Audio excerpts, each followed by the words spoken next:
one man attempts to make something by hand, something original, something cool, something you can actually buy. We have an online store at our website. Join us as he does his best to not this up. Using a variety of techniques, he displays how he pours powder into liquid. Wow, that was different. He uses dramatic special effects. Coming this summer to a screen near you. Perhaps it's your television. Perhaps it's your phone while you're on the toilet. Don't worry, I'm not going to talk about toilets. That would be potty humor, and we don't do that here. Yeah, right.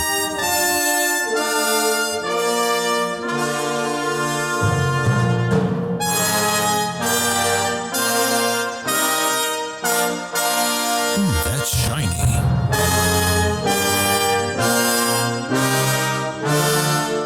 So patriotic. Wow.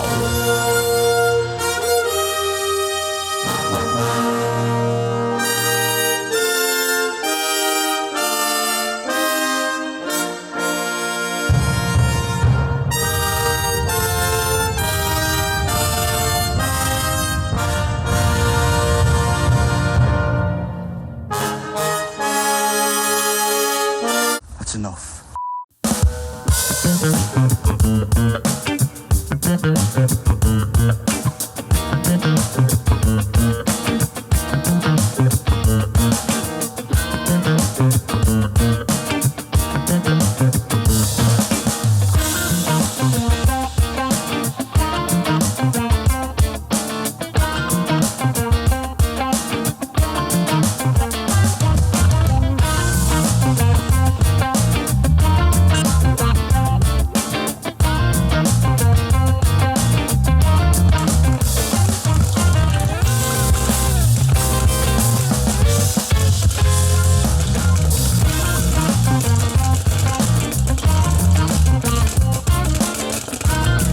Do it.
They will put on full display.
That's better.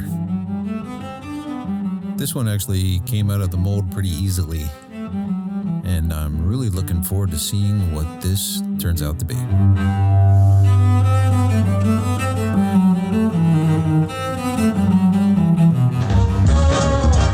Alright, set this guy up in between the centers here. Alright, there we go. And bring up the tailstock. Oh, a little faster. Okay, so once I'm pretty sure that this is not wobbling terribly, I'll go ahead and get my protective gear on. And start to true this piece up. So here, anytime I'm working on epoxy, typically I am using the tungsten carbide cutters more frequently than anything else. I'll use my high-speed stainless steel tools sometimes too if I'm trying to remove a lot of bulk pretty quickly. Here I'm using the roughing gouge. The downside to using the stainless steel tools is that you do tend to get more chip out. However, when I'm roughing things out, I'm basically just trying to true them up, and I don't really care about the chip out at this point because it's epoxy that I'm not going to use anyway.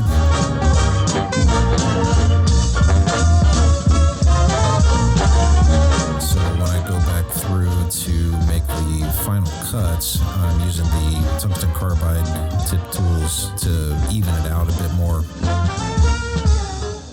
Because the way the negative rake works is that it's angled in such a way that it is much less likely to cause that chip out and can clean the piece up quite a bit better.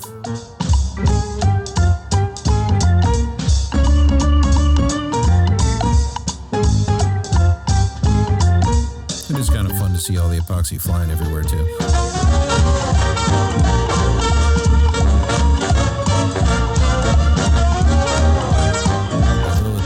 One hell of a mess. So now I'm using the parting tool to true up the outside of the blank here. The idea here is that I'm trying to make a top.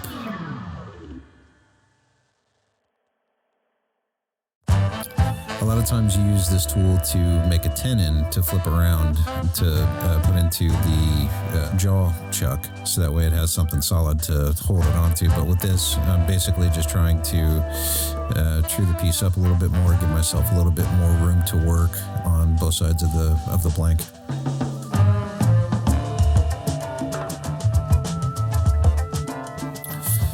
So here I start to rock the tool back and forth a little bit. Initially, I was thinking I was going to make a bowl or a vase out of it, so I wanted to make sort of an hourglass shape with it. But as it went on, I decided to not do that. Yeah.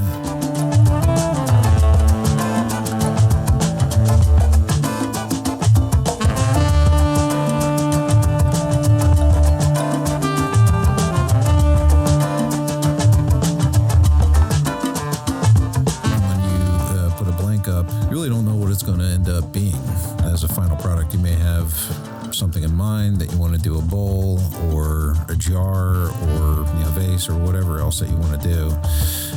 But then as the piece goes on, you may notice a particular kind of grain kind of peeking through. In this case, the fabric that I used was a little bit more buried with the epoxy, and I wanted to kind of open that up a little bit so that way it was more visible.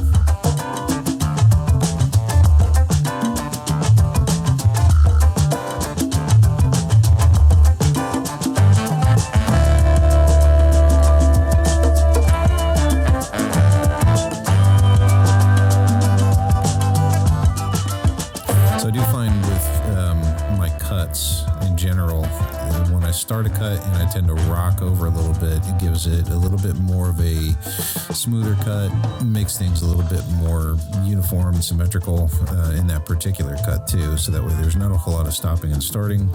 I've heard different wood turners talking about cutting downhill, cutting uphill, making grain supported cuts. With the hybrid epoxy and wood blanks, you don't really necessarily have to worry about grain supported cuts so much until really, if you get down to a part that's just wood, you don't want to get a whole lot of tear out with it. But even at that, you can always go back and kind of scrape off a little bit.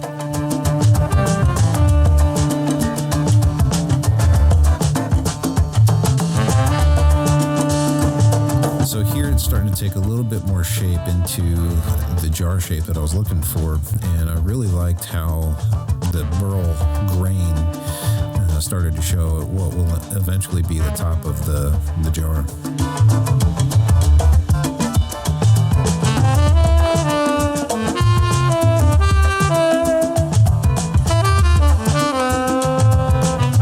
That stuff is so cool. So I'm using the skew chisel here to shape the top a little bit more, make it a little bit more flat. So I don't think at this point I had it in mind that I was going to put a spindle on top of it, but I thought I'd try something new. You'll see that a little bit later.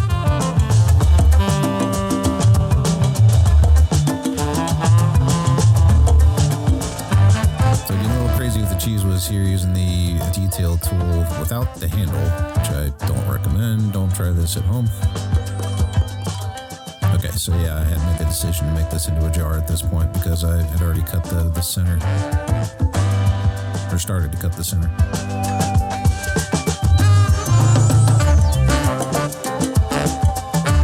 And just kind of rocking back and forth again with the skew chisel to round over that corner, or edge, whatever.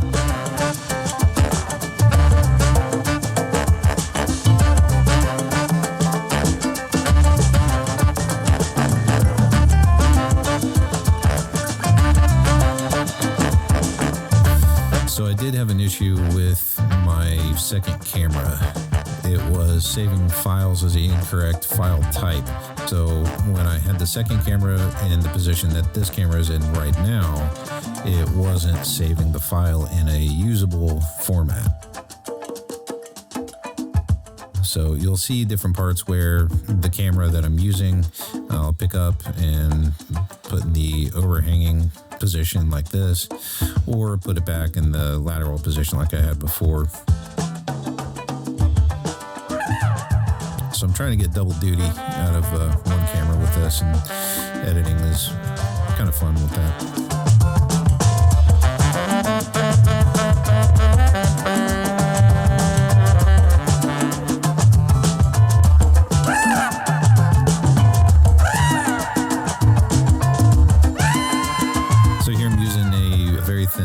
Parting tool to create a little bit more of a gap, so that way it'll make it easier for my Ryoba.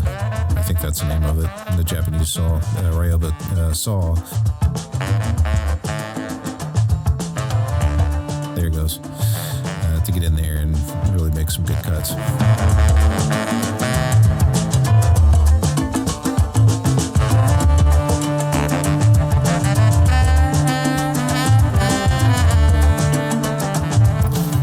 Trying to see if the chuck jaws that I had would open up wide enough to grab onto that foot, because I do prefer that kind of chuck jaws as opposed to the other one.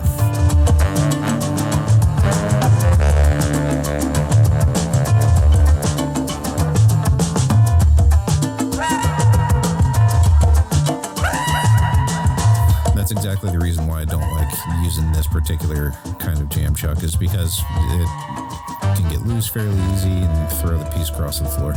So just cut off the lid, and I'm going to start hollowing out the bowl part of the jar.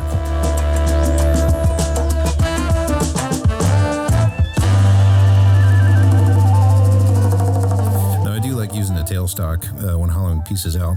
Again, for the same reason I mentioned before about how if you get a good catch, it can throw the piece off onto the floor, onto you. It can, once it hits, it can shatter.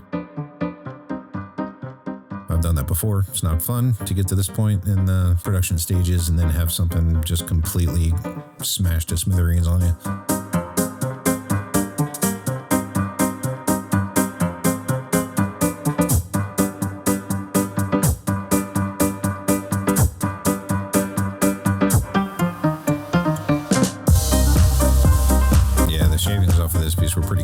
because it not only was the epoxy colored, but the fabric that I used on the inside were different shades of blue. So I think I might hold on to those shavings and cast them and use them in something later.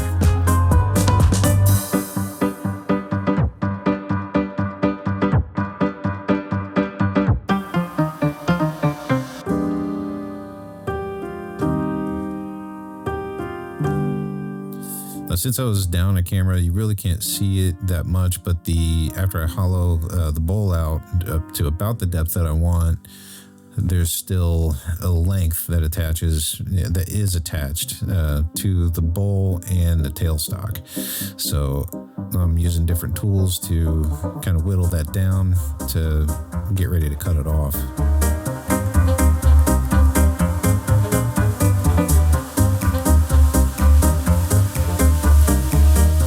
Process, I typically like using the negative rake tungsten tool again, skew chisel, detail tool, parting tool.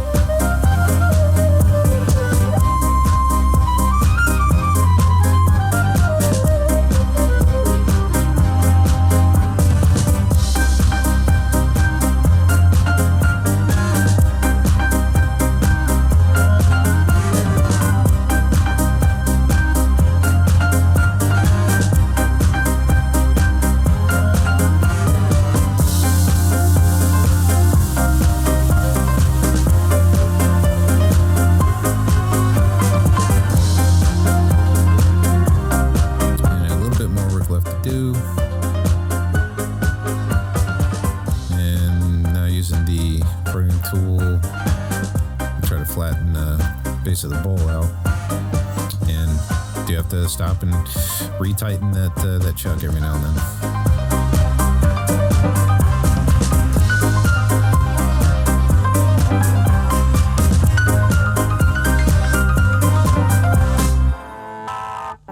So now I'm going and making cuts on the lip of the bowl to make sure that the lid will fit. It took me a while to get there, but it's one of those things where you want to make sure that it fits tight, and you can always remove more, but you can't add, or it's a lot more difficult to add back. So shallow cuts, make sure it'll fit. Finally get it on there. Now it's hard to get off. It's a little bit too tight. Just a little bit more. So I do like using this ring head tool for hollowing and shaping the interior of a bowl when you're turning them.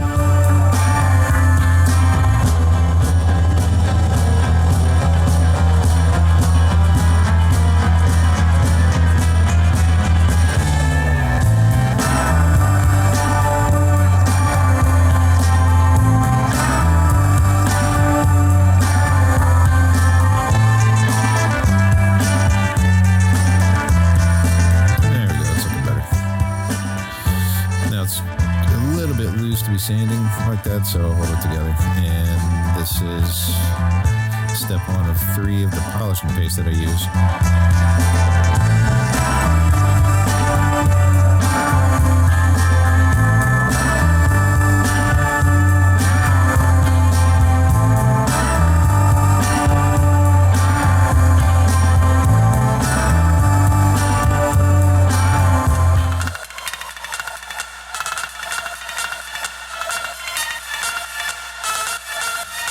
So typically what I'll do is I'll run through steps 1 through 3 of the polishing paste of increasing grits with that polishing paste, so that way it gives it really nice shine. And then after that, I'll hit it with some denatured alcohol to clean it up. Apply some Pro Series epoxy from Designer Epoxy. Let that dry overnight and sand that off, because the epoxy is not the finish. It's pretty.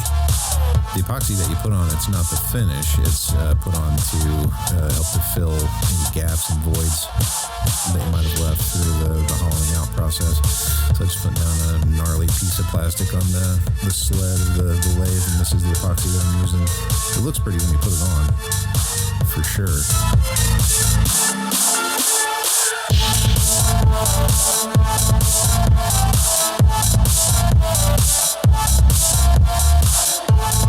This isn't the final finish. This is just to fill any gaps, any pores. So I put that on the outside of the bowl and on the inside. Let that dry and then sand it off. Then run through the grits for sanding again. Polish it again. Hit it with some denatured alcohol again.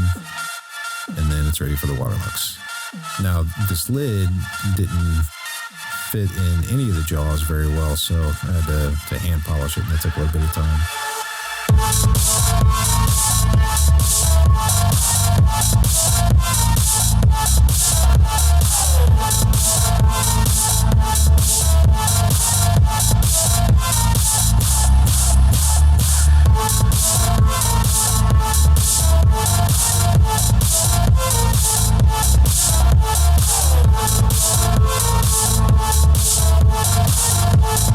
So one of the nice things about this particular chuck jaws is that you can set it for a variety of different diameters that the normal steel chuck jaws just can't handle.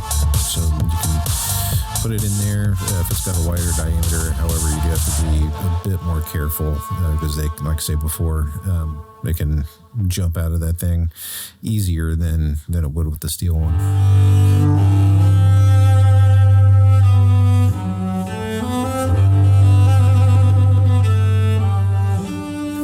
I'll take this opportunity to kind of give a shout out to our sponsor, designerepoxy.com. They make a fantastic product. They really do.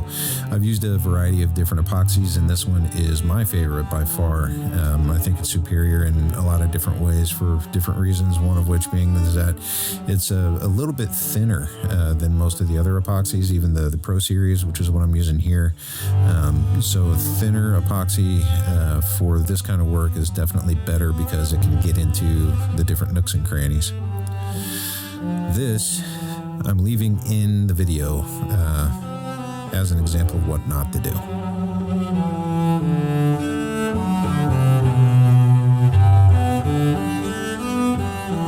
So I had a piece of leftover off-cut burl. You'll see what happens.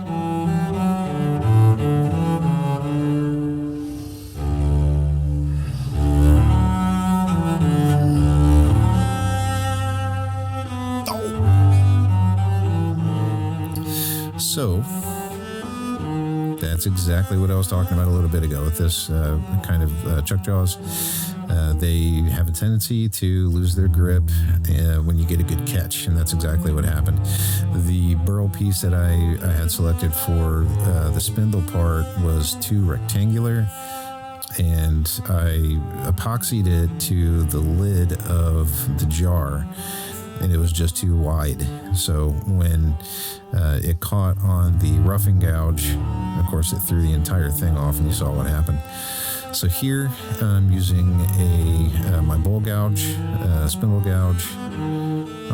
gouge and skew chisel to carefully shape this piece to get it into round, so that way I can start shaping it. A little bit of a gamble, but I think it paid off pretty well.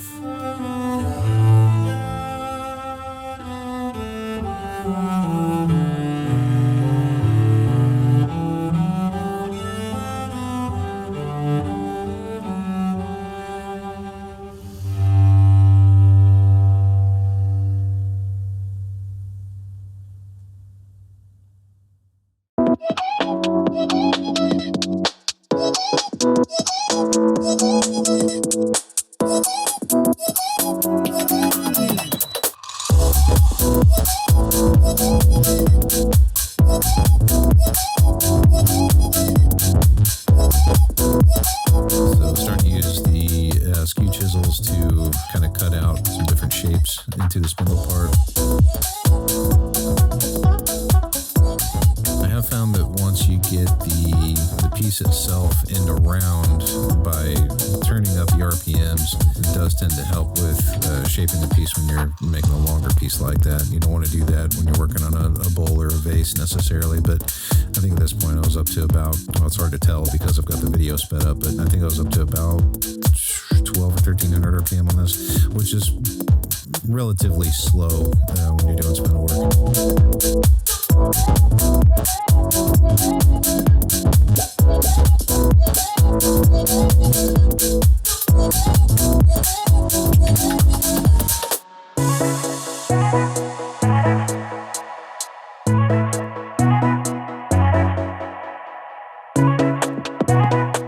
The more that I took off of the spindle piece itself, oh yeah, this was a bad idea. I think I edited that part out. Don't use the ring tool for that. Jumped out of the chuck again, but it wasn't a complete nightmare this time. Yeah, the more that I took off of the spindle piece, the more I exposed more of the grain, and it just turned out beautiful. Rocking the skew chisel and the scraper back and forth to create some of these shapes.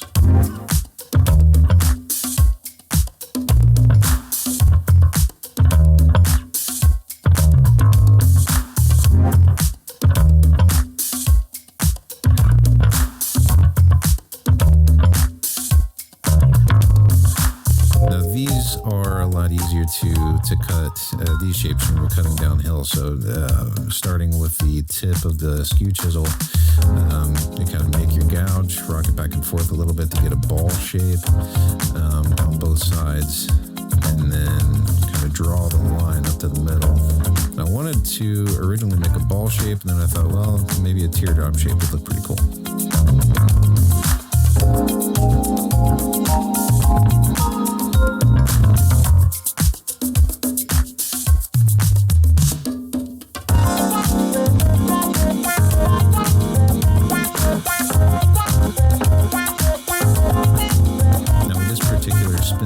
I did leave the top of it still connected to the tailstock, even after I put the initial finish on the piece, and I'll end up sanding that off with a belt sander.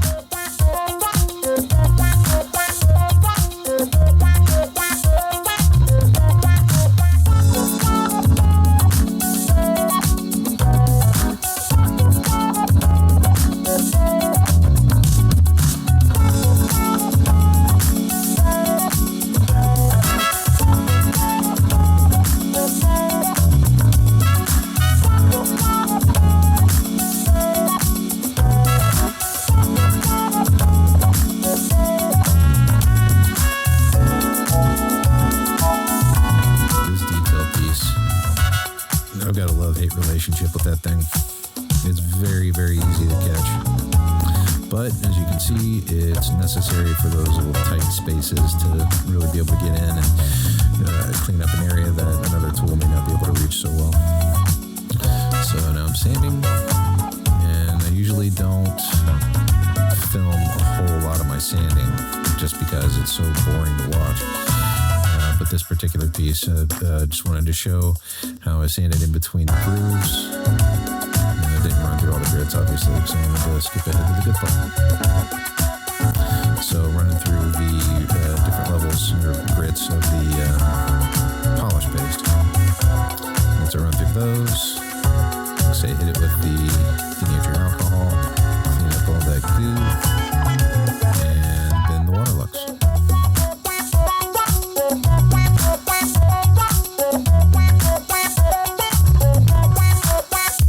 If you've made it this far in the video, we thank you so very much for sticking around and showing the interest. Please like, subscribe, do all the things for all of the socials, and hang around to see our next video. Thanks so much. You got it.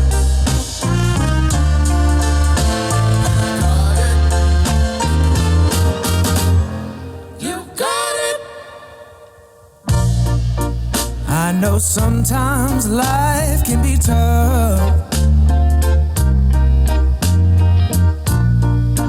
and you feel like you just had enough.